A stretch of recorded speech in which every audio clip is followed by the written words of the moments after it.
Hello and welcome to Craigmonie up the back of Drumnadrochit in this glorious Tuesday morning with me, Toby from Loch Ness Living. So this is going to be a little series of videos. You've seen a few already where we do the 3-minute timeouts, a little bit of bits of blether about Nessie and the like, and so this is us just at the back of Craigmonie. So this sits kind of a little valley between we're almost a Bialach, I suppose, between Glen Urquhart over that direction and all the sheep and the lambs over there, and Glen Goilty all the way down there.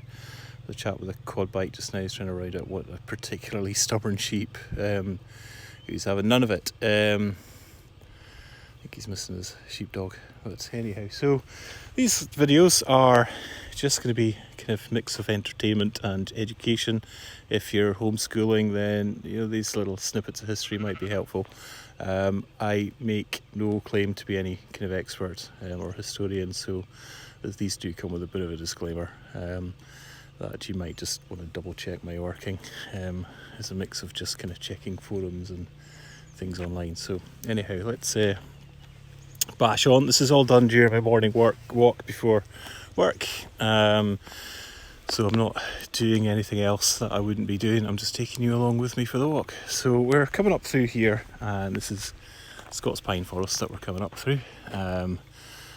This is a fantastic little spot here, mix of Scots pine and birch at the moment. As you head back down the hill, there's a lot of birch, silver birch, and cherry. There's some cracking old oak trees down there as well, so maybe one of the future videos we will take you along there too. So today we are talking about a bit of a rogue, bit of a Rob Roy, Robin Hood chap called Domhnall Bàn. Domhnall Bàn is Gaelic for Fair Donald, Domhnall being the Gaelic for Donald and Ban being the Gaelic for fair. And he lived way back, probably 1600s, and was known for being a bard. He was a songwriter, storyteller, and a bit of a rogue as well. So I guess like now then, wasn't a huge amount of money to be made in writing stories and writing music, so he kind of topped up his income by going out and doing a bit of cattle rustling on the side, and kind of nicking cattle and moving it between different areas, and kind of selling it off. I think possibly the Robin Hood side of it sort of falls by the wayside, because I don't think he really did particularly anything for the poor anyhow. So he particularly enraged the lord who lived in Urquhart Castle at the time. So Urquhart Castle was still a functioning castle. It hadn't been destroyed, and it was the seat of the Grants, I believe, who'd taken over this area.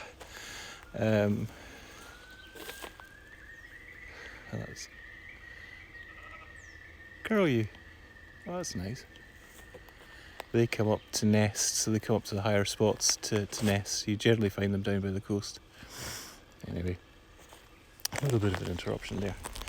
Where were we? Yes, so Lord Grant looked after Urquhart Castle and all this area here. So this was kind of forestry land, and there was a lot of the oak. It was all used for building, I guess. The birch was good for tanning, I believe. Do feel free to correct me in the comment sections. And so it was quite an active little spot. So we've got some forestry commission work that's been happening down here, where there's been clear felling. So it's almost like a natural kind of continuation of what's always happened here, or certainly what's happened here for the last 500-600 years. So I suppose if that doesn't count as always, I don't know what does. So Domhnall Bàn was kind of found out to be stealing some of the Lord's cattle, was making a bit of a nuisance of himself, and the Lord was none too chuffed. I mean, cattle's expensive, people's livelihoods depended on it, and the punishments were severe. If you were caught doing this kind of thing, you would be executed. No messing. And to add insult to injury, Donald was having it away with the Lord's daughter as well. So not only was he stealing his cattle, in his eyes he was stealing his daughter too. So not chuffed, particularly happy at all. So this chap's just kind of running around the countryside, defiling his daughter and nicking his cattle. And as I suppose a lot of parents might be, they wouldn't be terribly chuffed with that kind of behaviour. But kids will be kids, I suppose. So nevertheless, he was eventually caught and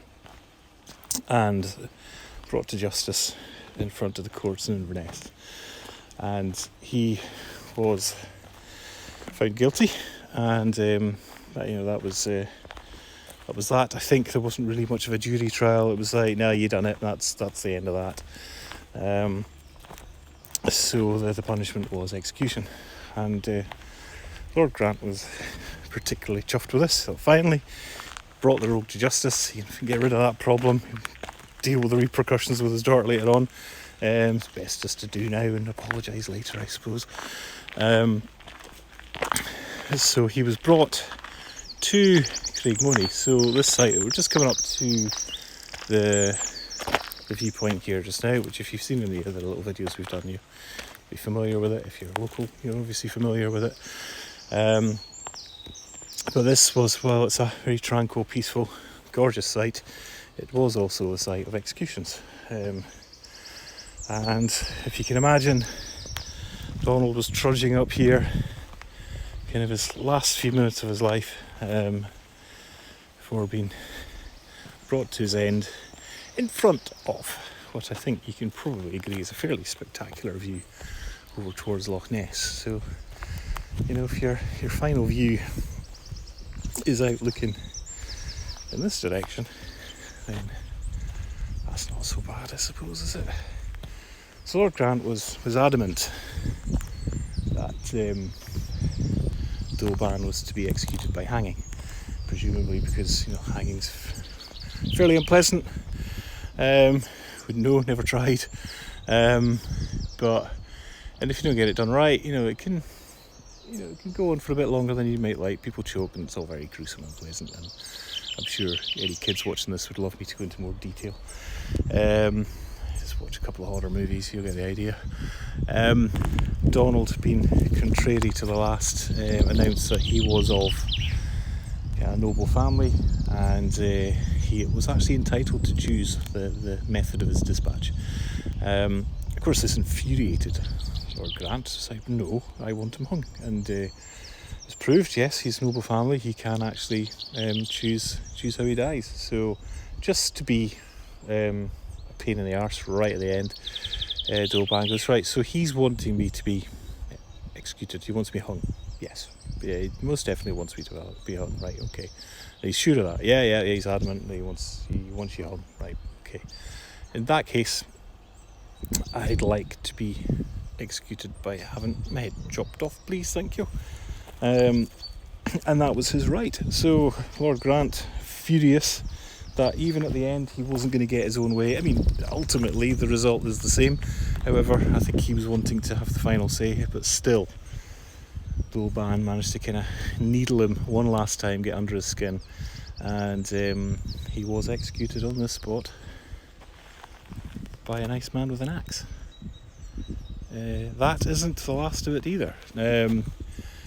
Legend has it that his final words to his girlfriend, who apparently came up with him as well, poor woman, she's not put up enough, his final words in Gaelic were Tog Machian Avari, which is the Gaelic for take my head, Mary. So I'm not entirely sure what he wanted her to do with his head, whether it was to stick it on the mantelpiece or have it stuffed, used as a back to put over somebody else's head, I don't know. But yeah, that was his final request, and whether she did or not, I have no idea. I can't imagine she would have done. She probably just legged it afterwards. You're not going to want to hang around after something like that. Other stories are that it was his sister that was up here and his girlfriend was nowhere to be found, but there are variations on that, so these things are lost in the mist of time. Should also be mentioned, when he was caught, originally he was held in Urquhart Castle, which is over,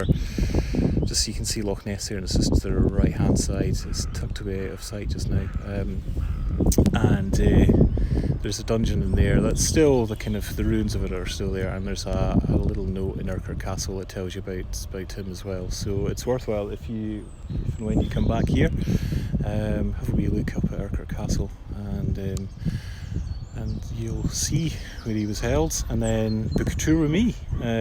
Once all the experiences are open again on Airbnb, I will be happy to take you up this way. So thanks for bearing with me. Little 10-minute video. My name's Toby, and you'll find us on Loch Ness Living on Facebook and Loch Ness Living on Instagram, and we've also got the YouTube channel as well, which mostly focuses on knitting. My wife's stuff on Loch Ness knitting, so we're all at Loch Ness. So yeah, stay in touch. Any requests, any corrections, I'm happy to do a corrections corner. Do get in touch. Stay safe, stay well, and we'll see you again soon.